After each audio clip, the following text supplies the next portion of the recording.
come along here to the launch of our manifesto, where we are standing Robert Griffiths in Penarth, Cardiff. My name's Sian Cartwright and I am chair of the Cardiff branch. Before I introduce Robert a bit more thoroughly, I just want to make one or two opening remarks about the Communist Party in Wales and the very proud history that we have. Now, it may be that people think, communists standing in Cardiff. Well, I have to say that we have a long and proud history of engagement with the electoral process in Wales, dating back really to the inception of the Communist Party. And in fact, it has to be said that in particular the Welsh miners were there at the inception and establishment of the Communist Party. So we've always been here. The other thing that I would say is that we are also the party in Wales. We are the ones who fought fascism, both here in Wales. Wonderful story of the Welsh miners mobilising through the Communist Party to throw a charabanc of English import fascists off the bridge at Pontypridd, little known story, that one. And of course, we provided many of our members and members of our communities to fight fascism in Spain. So we have always been here. We have always been part of the electoral process. I think when you think of Wales, when you think of the Communist Party, it's very difficult to disassociate the two. So we come from a long tradition, and it's a tradition which we carry on. I mean, clearly at the moment, our analysis as communists is more profound, perhaps, in many ways than any other political parties, particularly on the basis that we understand capitalism as being the driver of imperialism and of war. And I think that nothing could be clearer than that at the moment, as we are here today, where we see the most appalling dangers to working people internationally. And the first thing that I would say, the first demand of communists is for peace. And I know that Robert will want to touch on that.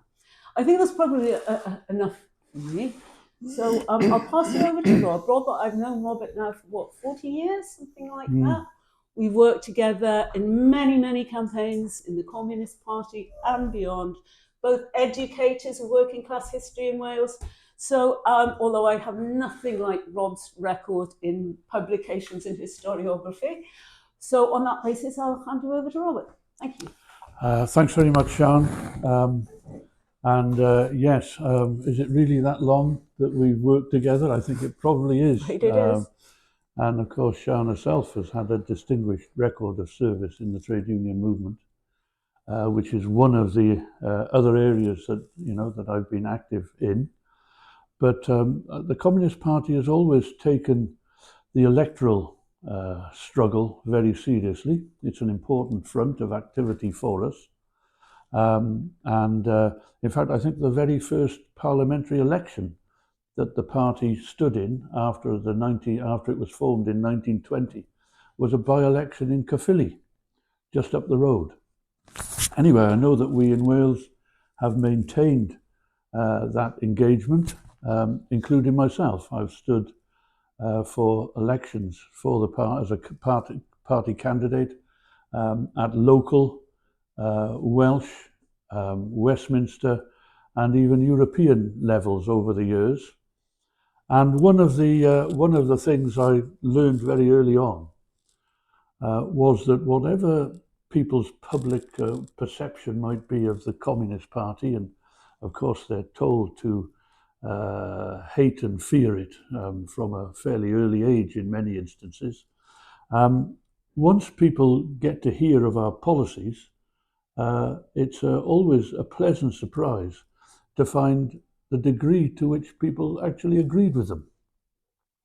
And it wasn't just the policies they agreed with, but of course there are parts of South Wales that themselves have a long history of communist activity, which has included the election of many councillors to local authorities on the basis of the work done by the party, fighting for and defending the interests of working class people in particular, and people generally.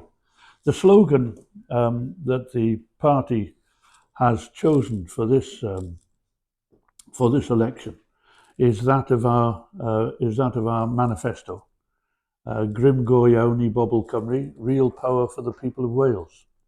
And by that we mean not pretend power, not the illusion of power. We demand real power.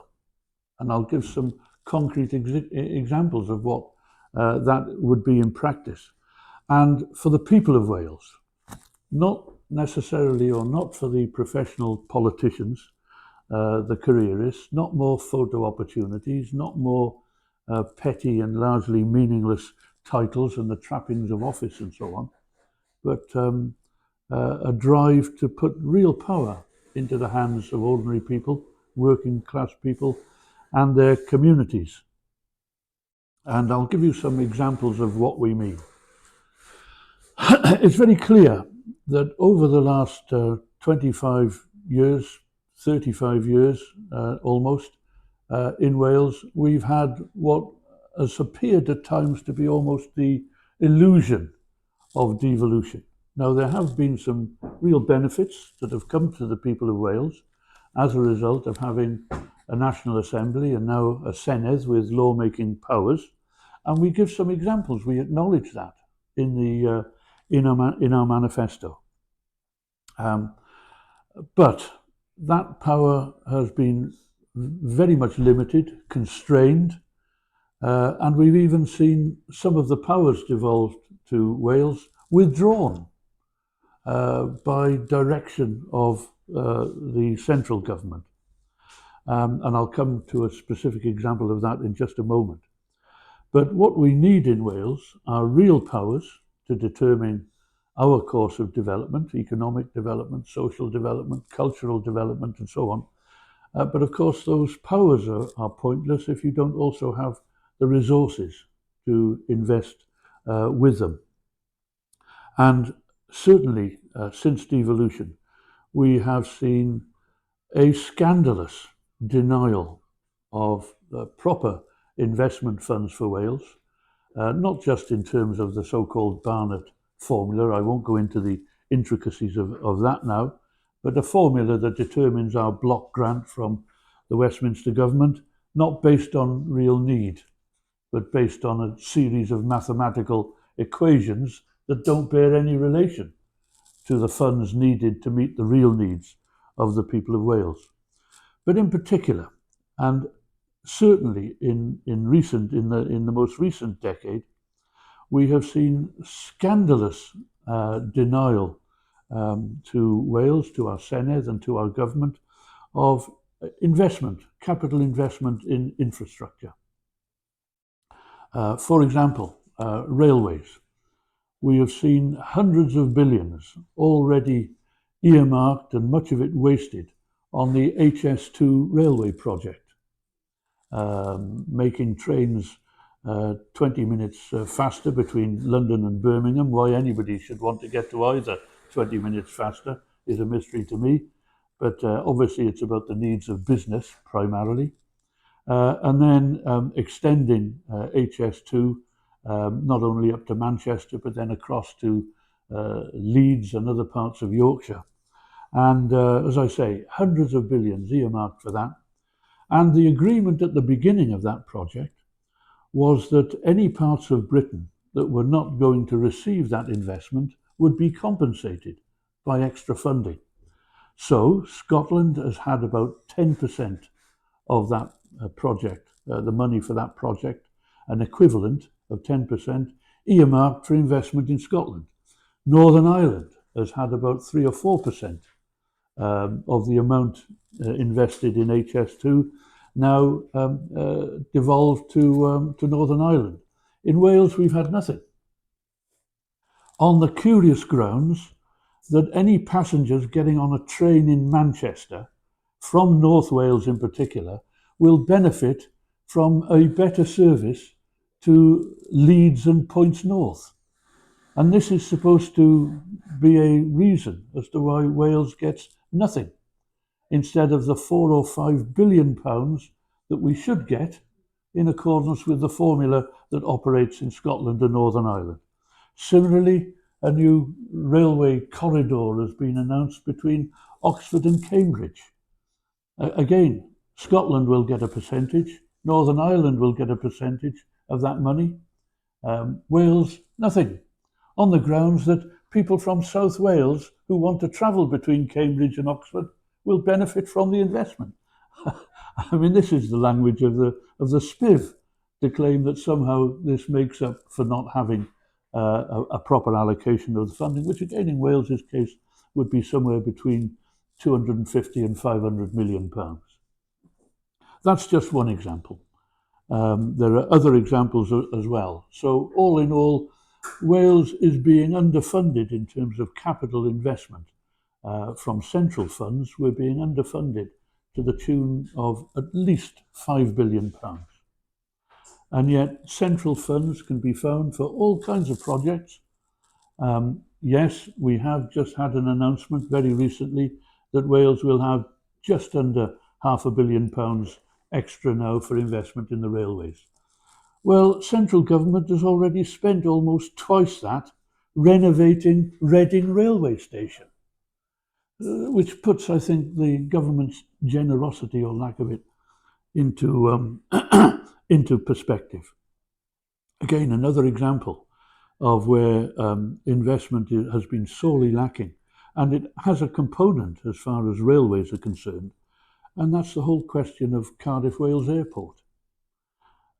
It's a ridiculous situation. It's very damaging in terms of carbon footprints, that there are almost 2 million passenger journeys every year by Welsh people travelling to Bristol to catch a plane.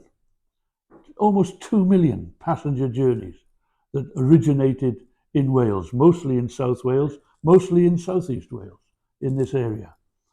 And yet, when the Welsh government, out of its own meagre funds, earmarks just over 200 million to invest in Cardiff Wales Airport, straight away they're hit with a legal case brought by Bristol Airport, whose complaint basically boils down to Cardiff Wales Airport might be stealing our Welsh passengers from us. And that case rumbles on. In the meantime, nothing concrete happens as far as further investment in Cardiff Wales Airport is concerned. We need a railway link to Cardiff Wales Airport. You shouldn't have to get off at a train station miles from anywhere and wait for a coach to take you to Cardiff Wales Airport. There should be a railway link, direct. How much would it cost? Well, we're talking petty cash when you look at how much is invested in English railways. So no rail link. In fact, it's been abandoned by both parties apparently. And yet, as I say, we're talking peanuts. We need to do something about the enormous congestion, which isn't just at peak times anymore, to go through the Brynglas tunnels between Newport and Cardiff. Again, we're talking child's pocket money, and yet the scheme has been abandoned. Now, I'm not saying all of the plans drawn up were ideal, but nevertheless, something has to be done. No progress on railways, no progress yet on airports, no progress on essential roads. Another example would be flood protection. Enormous underinvestment compared to what is necessary in terms of flood protection for our communities, not just in this constituency, but in other parts of South Wales. I speak from personal experience. I've been flooded twice, flooded out of the house twice in the last few years. And why? Because myself and my partner live near a tidal river which flows in and out of the Severn Estuary. And the relevance of this is that the tides in the Severn Estuary are the second highest in the world. And yet we don't generate a single kilowatt hour of electricity from the highest tides but one of anywhere in the world. Instead, we have had 100 years of inquiries, reports, feasibility studies, and so on, in terms of harnessing that hydropower, that tidal power. But nothing has happened, not a penny's investment. In fact, very often those inquiries have come to the conclusion that this would be of enormous benefit in terms of generating electricity, taking care for ecological concerns and so on. All of them in the end have gone nowhere. Some have been turned down flat by central government because they would cost too much. It would cost some of the schemes, there are different schemes to harness this power. Most of them would actually cost less than Sizewell C nuclear power station or Hinkley Point C nuclear power station, both of which are being built and expanded. And yet we have got this enormous resource right next to us, and nothing, absolutely nothing yet being promised or invested. I did mention, of course, it should be down to a Welsh government to have the powers and resources to remedy this situation. But it doesn't have the powers. And in fact, some of the powers it used to have under the Industry Act were deliberately stolen from Wales in the 2020 Internal Market Act by the Tory government of that time. Now, we've had some fine words from Welsh Labour and from the Labour government about looking at that and seeing whether it shouldn't be reversed or not. It hasn't been reversed. Those powers remain in England to decide what investment, what support can be given to capital investment by private sector and state sector industry in Wales. Then there have been the proposals to increase revenue to the Welsh government, for example, by devolving air passenger duty. Well, we need a few more air passengers first, so all of these things are linked. But air passenger duty, devolved to Scotland, semi-devolved to Northern Ireland, nothing devolved to Wales. There's a source of revenue that could become, of course, much greater after the proper investment takes place. Again, there's been the demand from the Senedd that Wales should be in charge, the Senedd and the government should be in charge of the royal estates in Wales. They are in Scotland, the Scottish Parliament has that power. Northern Ireland, I think, is a bit more confused, but it's very similar. Wales, turned down flat. We're not talking about a huge amount of money, although again, within the right kind of investment in tourism and leisure facilities, that could be a much bigger source of revenue. But for Wales, the answer is no. No doubt somewhere down the line we'll have an inquiry and a committee of inquiry and a feasibility study and a project and all the rest of it. Why aren't the main political parties in Wales up in arms about these matters? Well, we have feeble protest from Welsh Labour, feeble protest from the Liberal Democrats, no action, no attempt to involve the people of Wales in these debates, no attempt to mobilise anybody in Wales around these questions. The so-called Welsh, I put that in inverted commas, the Welsh Conservatives, of course, actually agree with the removal of powers and the denial of resources to the Welsh Government and the Senedd. Plaid Cymru again, yes, Plaid Cymru have protested about many of these issues. But what have they done about it? Nothing. Plaid used to be a campaigning party at one time. It would be campaigning around the doors and in the shopping centres and in the streets about high water rate charges and so on in Wales. All gone. Plaid's turned thoroughly respectable and constitutional. And when we come to mentioning water, of course, again, in some quarters in Wales, people like to advertise the fact that at least the water industry is not privatised here. It's run by a not-for-profit body. Well, it might not be for commercial shareholders' profit, but the chief executive takes home somewhere near £1 million in salary and other emoluments every year. I dread to think what the other directors take home. It's certainly profitable for them, not so much for consumers. So it's time to take the water industry in Wales properly into public ownership, just like any Severn barrage or tidal lagoon scheme. That needs to be wholly in public ownership. And Cardiff Wales Airport, well, it is, but we need to see much closer control, democratic control over its operations. So when it comes down to it, the remedy that the Communist Party puts forward is that we need a fully fledged federal system in Wales, with the powers and the resources guaranteed as far as the Senedd and the Welsh Government are concerned, so that a government in Westminster can't come along and simply remove those powers and deny those resources, especially when those powers and resources are granted to the Scottish Parliament. And we need a federal system in which the wealth of the whole of Britain is properly taxed and then distributed equally to the peoples across Britain, as well as the proceeds from corporation tax on big business profits. They're always complaining. The CBI and the Institute of Directors, they're always complaining how highly taxed they are and so on. The main rate of corporation tax today is half of what it used to be until Thatcher took office in '79. It's been cut in half, and still they complain they're paying too much tax.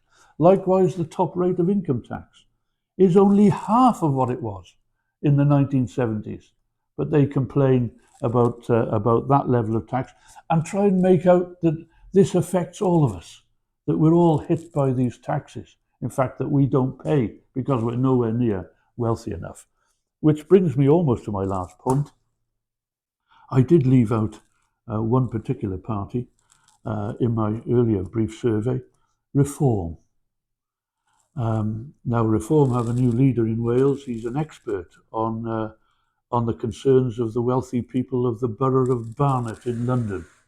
But he's decided to emigrate back to Wales.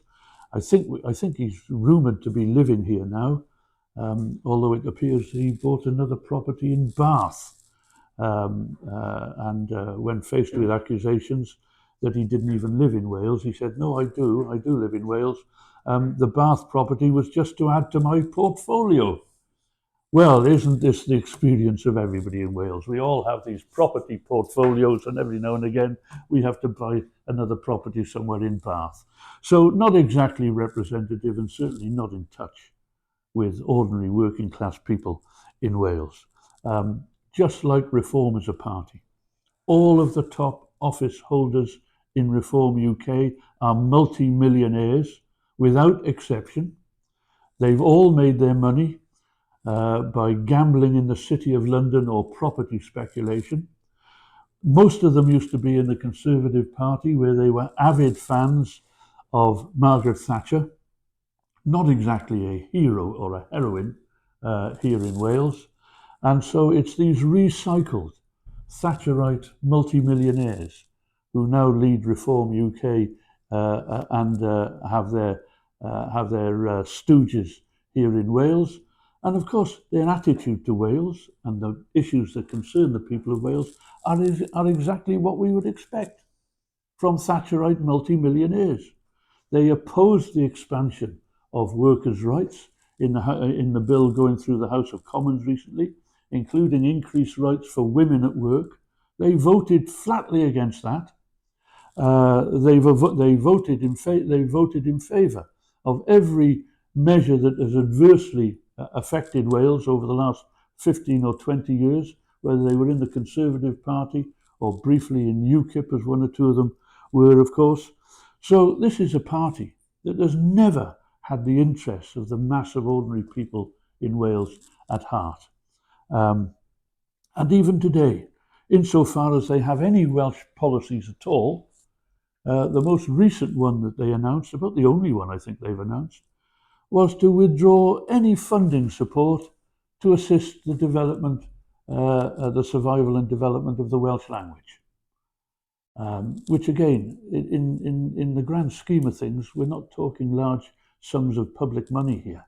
But even that is too much for the anti-Welsh Reform UK party, when most of them were in the Conservative Party or in the Brexit Party or in UKIP. They always opposed devolution. They opposed the existence of the National Assembly. They opposed the existence of the Senedd. They've changed their tune a little bit now because they think they might get a few seats in Cardiff Bay. But the reality is their ideal position would be that the people of Wales and their elected representatives would be taking no decisions about the future of Wales. They're in their, I say almost said in their heart, that would be perhaps being too generous, but in their minds, most of them would like to see the Senedd abolished. They don't believe in the people of Wales having any decision-making powers. They think they should all be taken. All the important decisions about Wales should be taken by the vast majority of the MPs from England sitting in the House of Commons. So I think for anybody in Wales who claims to be patriotically Welsh, to consider voting for Reform UK, I think they need to understand they are betraying the history of the people of Wales. They're betraying our proud history of working class struggle, of people fighting to defend the interests of themselves, their families, their communities, and the working class. They're betraying the internationalist traditions of the people of Wales. We've always stood by oppressed and discriminated peoples around the world who are struggling for their own freedom.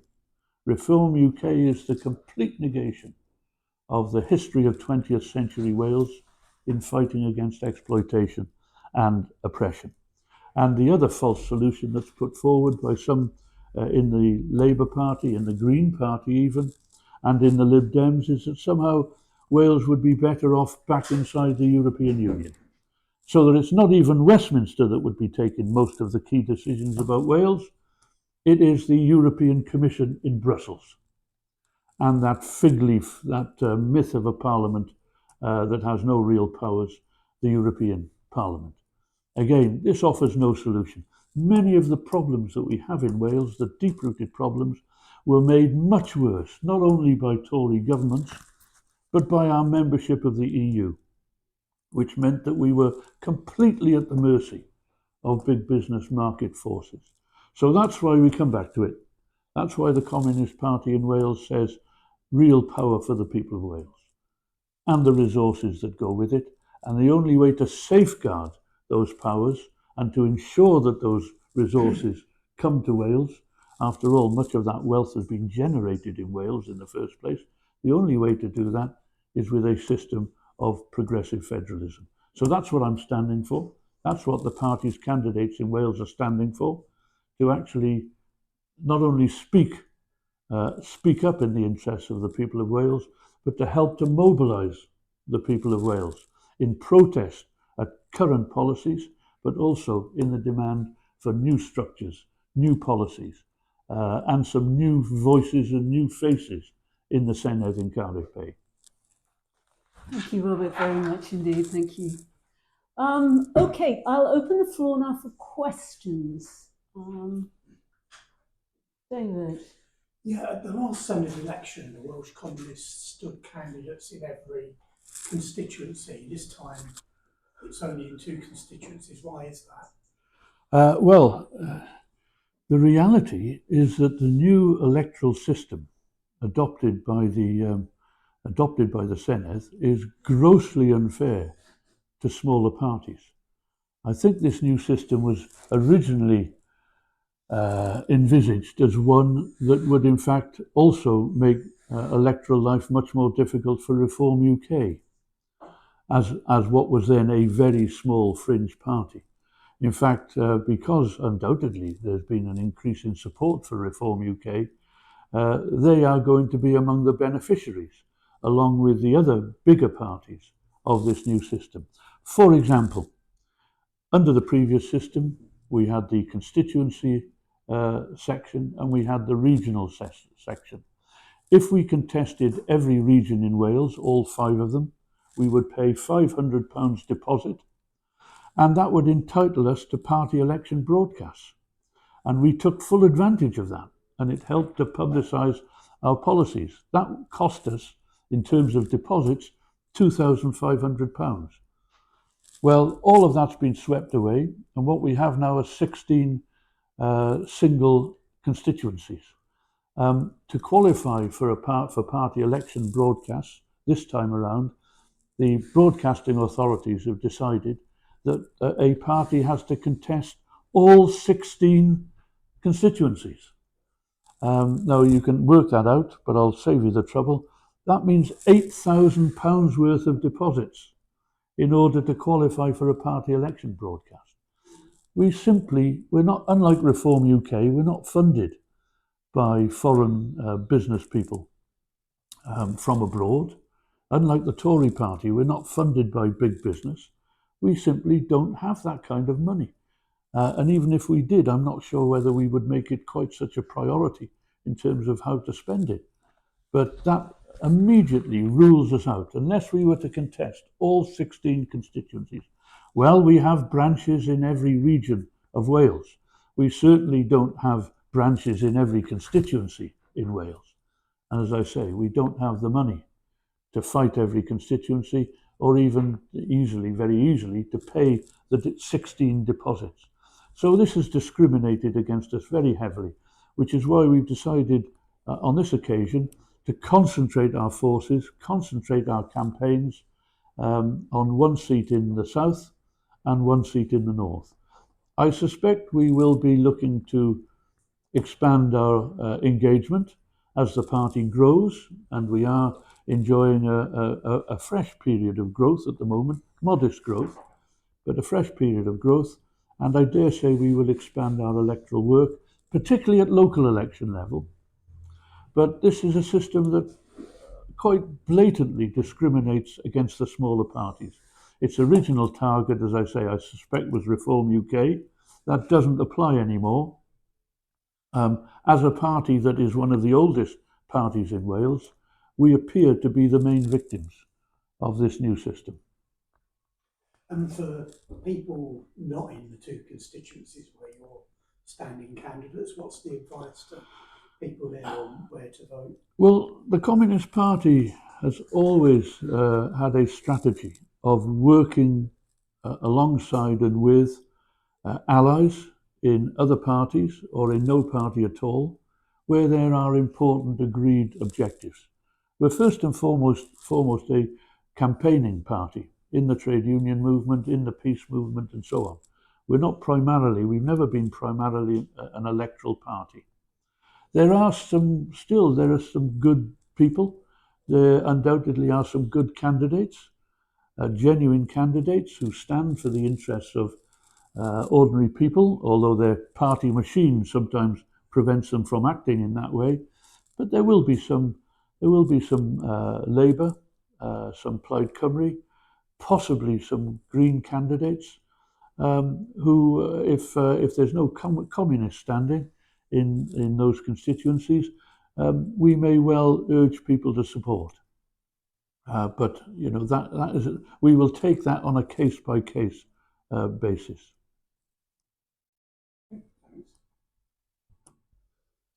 Okay, thank you very much. Thank you very much for attending this morning. I know, Robert, you're due to do an interview now. Mm-hmm. Okay, so thank you very much indeed.